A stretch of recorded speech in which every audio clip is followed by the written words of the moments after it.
La participación política de las mujeres se construye saltando obstáculos. La violencia es el principal problema al que ellas se enfrentan al decidir participar en la vida pública.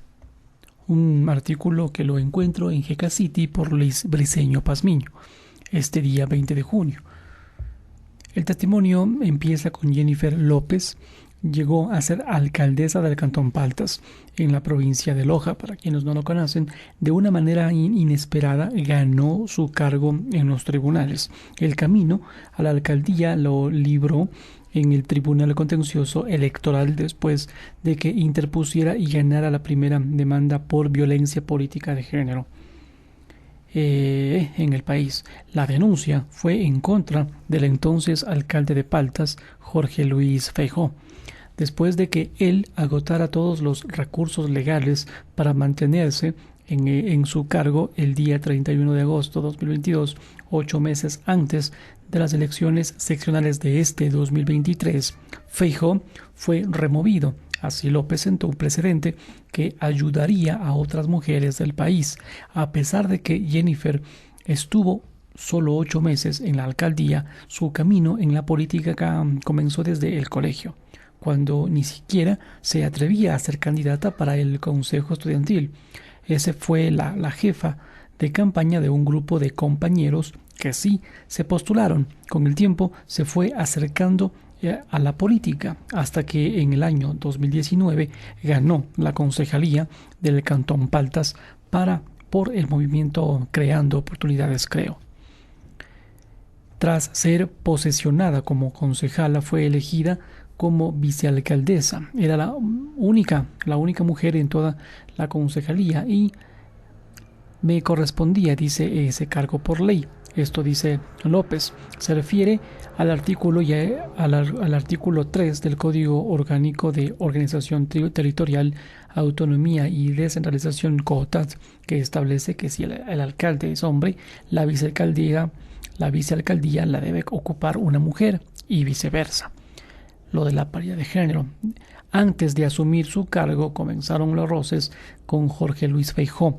El día de las elecciones seccionales del 2019, ella recuerda, fue evidente que ella tenía más apoyo popular.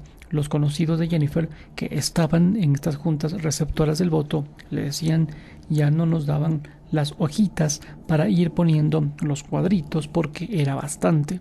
Esto decía López. Feijóo y ella corrían por el mismo partido político. Mientras se esperaban los resultados, Jorge le decía, si vamos a llegar, confíe. El hombre respondió, claro, eso dice usted porque ya está adentro. En ese momento ella sintió que nació cierta animadversión. Ya en el cargo, en el año 2020, López sentía que Feijóo esperaba que ella siguiera sus pasos sin cuestionar. Una de las primeras cosas que le incomodó fue que el entonces alcalde le pedía que fuera a su oficina antes de las reuniones del consejo para saber cómo iba a votar. Ella cuenta que esta situación le molestaba. Ella decidió no ir a la oficina del exalcalde porque este papel de los concejales es fiscalizar las acciones del alcalde y votar acorde a criterios técnicos, no a las conveniencias del gobierno de turno. López cuenta que una de las principales acciones de fiscalización que hizo fue vigilar cómo se gastaba el presupuesto de la alcaldía en las fiestas de cantonización. Encontré, dice, valores que se iban por otro lugar e hizo informes de esto. Recuerda, había un valor de $4,000 en copas de whisky y en esa ocasión le dije al alcalde que había que justificar bien estos gastos para que no se malentendieran las cosas. Además, la entonces vicealcaldesa cuenta que le dijo que ese gasto podría generar preguntas como ¿quién está tomando la salud del pueblo? ¿Quién está tomando la salud del pueblo? ¿Quién está tomando a costillas de la gente? Estos comentarios molestaron mucho a Feijóo, a pesar de que intentó tomar sus propias decisiones cada vez que actuaba de forma independiente, como cuando daba una entrevista. para rendir cuentas, el alcalde le reclamaba. Él quería que le pidiera permiso y eso no iba a pasar.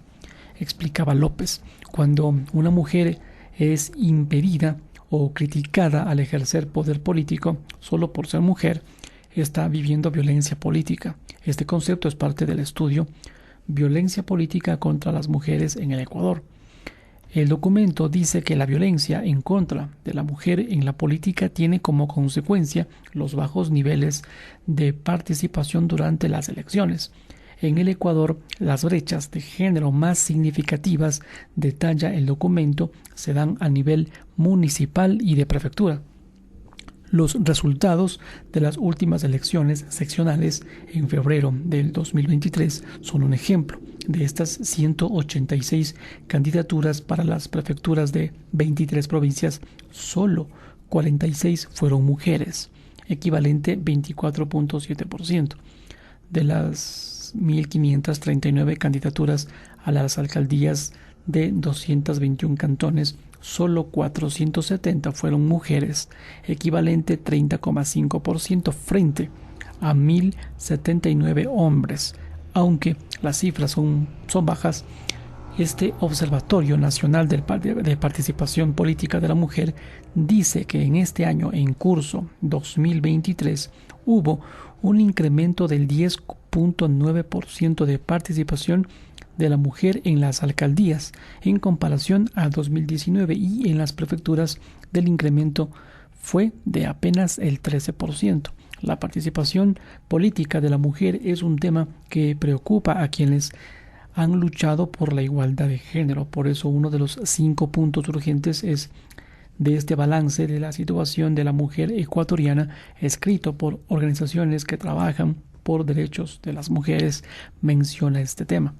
El texto difundido en el mes de abril del presente dice que pese a indudables avances normativos e institucionales para que aumente la participación de las mujeres en el poder político, persisten factores estructurales que impiden y limitan este derecho. La violencia política es uno de ellos, precisó. Aunque han pasado 26 años desde que el Congreso Nacional aprobó una ley de cuotas para que haya paridad de género en la esfera política, los partidos y quienes están en el poder constantemente tratan de pasar por alto esta normativa. Buscan mecanismos y artimañas para limitar la participación de las mujeres. Jennifer López, con Y, no con J, no es la cantante, fue destituida de la vicealcaldía en el año 2021 por una de estas artimañas. Tuvo que dejar su cargo cuando Feijóo propuso reformar la Ordenanza de Organización y Funcionamiento del GAT Municipal de Paltas en el año 2020. Concretamente, propuso que el Consejo podía, de forma opcional, designar otro vicealcalde después de 16 meses de que un concejal estuviera en el cargo. Según López, la reforma buscaba cesarla de sus funciones porque el alcalde se sentía incómodo con su trabajo de fiscalización. La reforma fue aprobada por el Pleno del Consejo Municipal de Paltas como resultado. En marzo del 2021, Jennifer López fue cesada de sus funciones. Se ordenó elegir a un nuevo vicealcalde. Su destitución fue posible porque hasta 2020 en el COTAD no se especificaba que si el alcalde era hombre, la vicealcaldía la debía ocupar una mujer. En esta normativa solo decía que se establecerá la alternancia hombre-mujer hasta donde se pueda. Este tipo de artificios legales, explica Ana Karen Gómez, abogada y miembro de la Asociación de Mujeres por la Equidad de Género y Autonomía MEGA, fueron usados por alcaldes de diferentes cantones de forma recurrente para destituir a las vicealcaldesas después de 16 meses en sus funciones. Los alcaldes de varias partes del país, cuenta Gómez, hablaban entre sí y así se enteraron de este caso de Feijóo. Ya sabían cómo actuar en este tipo de casos, así cuenta la abogada. Por ejemplo, Verónica Saritama, en la provincia amazónica de Orellana, fue electa como concejala en las urnas, pero fue designada como vicealcaldesa. Después fue destituida por una reforma similar a la de Paltas en Francisco de Orellana. Gómez recalca que estas destituciones de las vicealcaldesas fueron ilegales porque tras la aprobación de las ordenanzas que permitieron cambiar de vice luego de 16 meses, podía aplicarse en el próximo periodo, es decir, a partir del 2023. Por eso, para el periodo 2019-2023 se debía cumplir con el principio de que si el alcalde es hombre, la vicealcaldesa debía ser mujer. Esto porque la ordenanza no es retroactiva. A pesar de esto, algunos alcaldes, cuenta Gómez, se valieron de estas triquiñuelas para cesar de funciones a sus vicealcaldesas. ¡Qué pillos! Este tipo de situaciones son precisamente las que intenta visibilizar la campaña Violeta sí, violencia no, cuyo foco es llamar la atención sobre la violencia de género en la política. La campaña, lanzada en enero del 2023 y promovida por la Coalición Violeta, que agrupa a 17 organizaciones feministas, redactó un compromiso para que sea firmada por organizaciones políticas. Entre los pactos que se asumen los partidos políticos que lo firman está garantizar la paridad real al interior de las organizaciones y dar una respuesta oportuna a la mujer víctima de este tipo de violencia, tanto en las campañas como en su rol dentro de la organización. Dentro, en la organización. Hasta el momento, los partidos que se han sumado a esta iniciativa y firmaron este acuerdo durante la campaña por las elecciones seccionales de este año 2023 son Unidad Popular, Avanza, Izquierda Democrática, Pachacutic, Suma y Reto. Organizaciones políticas tradicionales como el Partido Social Cristiano, Creo y Revolución Ciudadana no se han adherido a este compromiso. La activista feminista Rocío Rosero es vocera de la Coalición Violeta y explica que la violencia es la principal traba con la que se encuentran las mujeres que quieran participar en política o ya la ejerzan. Se manifiesta de diferentes maneras y en distintos momentos dentro de las estructuras de los partidos políticos y es habitual que las mujeres sean secundarizadas o no tengan oportunidades de participar, esto dice Rosero. Aclara que esta secundarización se evidencia en que las mujeres sean la vice o no encabecen las papeletas, mientras los hombres ocupan un papel protagónico. Por eso dice, es fundamental que estos partidos políticos cambien y se enfoquen en apoyar a mujeres que quieran participar en política, ofreciéndoles un espacio no solo de formación, sino de toma de decisiones. Con este criterio coincide Daniela Chacón, ex vicealcaldesa de Quito y directora ejecutiva de la Fundación Tandem, quien también sufrió violencia política. Recuerda que siempre fue una apasionada de la política y desde muy joven buscó espacios para hablar de estos temas. Cuando tenía cerca de 30 años, tras terminar su maestría en política pública, intentó formar parte de una organización de centro, pero no tuvo éxito.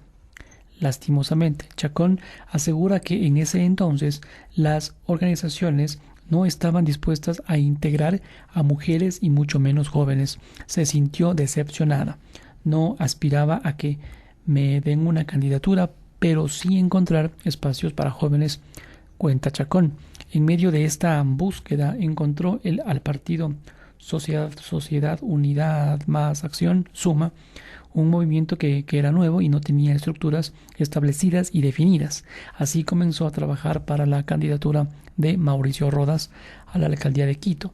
Escribió discursos, pasó cafés y tuvo reuniones con organizaciones privadas que querían aportar a la campaña. Entonces luego se convirtió en vocera. Con el tiempo y por la capacidad que demostró, Suma le ofreció la candidatura a la concejalía por el distrito de centro de Quito, ya que ella había nacido en esta zona.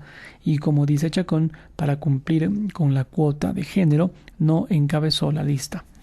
En el año 2014, Mauricio Rodas ganó la alcaldía de Quito y Daniela Chacón una concejalía. La violencia de género en la política y la falta de convicción de que las mujeres deben participar y tener un papel protagónico en la esfera pública no se limita a los partidos, también se extiende a las instituciones que deberían encargarse de garantizar que se cumplan las leyes de paridad, progresividad y alternabilidad.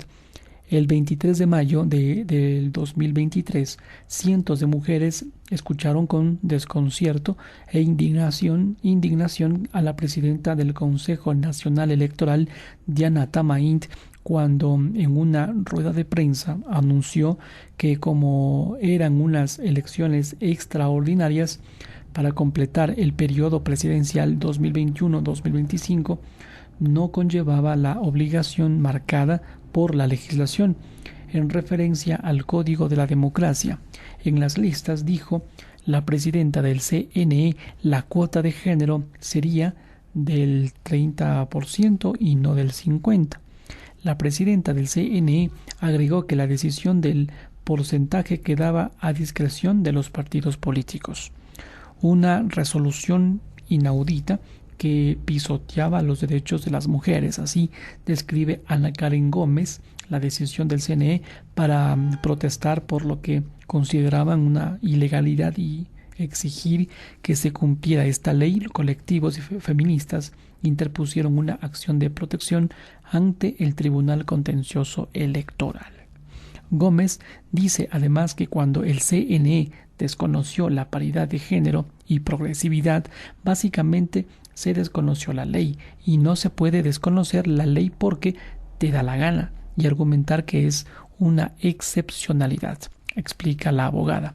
Para explicar por qué la decisión del CNE era alarmante, Gómez hace una comparación amparándose en el discurso de que era una excepcionalidad. También alguien podría haber dicho que no es importante reportar el gasto electoral y quien quiere lo puede hacer y quien no podía abastecer de hacerlo. Podría abstenerse de hacerlo.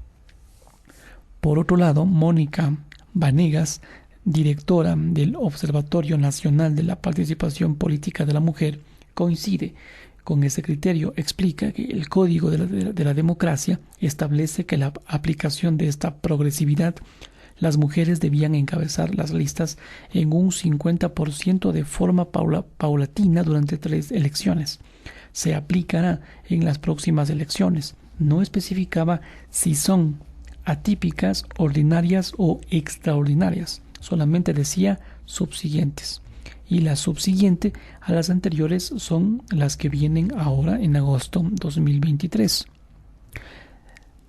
Negociaron con nuestros derechos y fue una negociación burda, opina Gómez.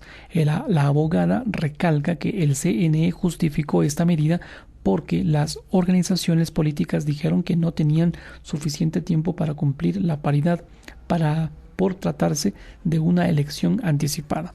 Para Gómez, estos argumentos no se sostienen, ya que en 1997 el Congreso Nacional estableció la ley de cuotas. Para ella, esta reciente decisión no es más que falta de voluntad política. Vanegas dice que luego del sorpresivo anuncio del presidente Guillermo Lasso de decretar la muerte cruzada, las organizaciones políticas se vieron en apuros porque nunca han hecho un trabajo de base, nunca han preparado mujeres de forma consciente para que estén liderando las listas. Pero mientras las organizaciones políticas han hecho muy poco en estos últimos 20 años para promover la participación de más mujeres, los colectivos de mujeres están cada vez más atentas a esta desigualdad. Gómez asegura que los colectivos ya no permitirán que se sigan jugando los derechos de las mujeres por intereses partidistas, ya que las mujeres son el 51% de la población y debemos ser incluidas en todas las esferas.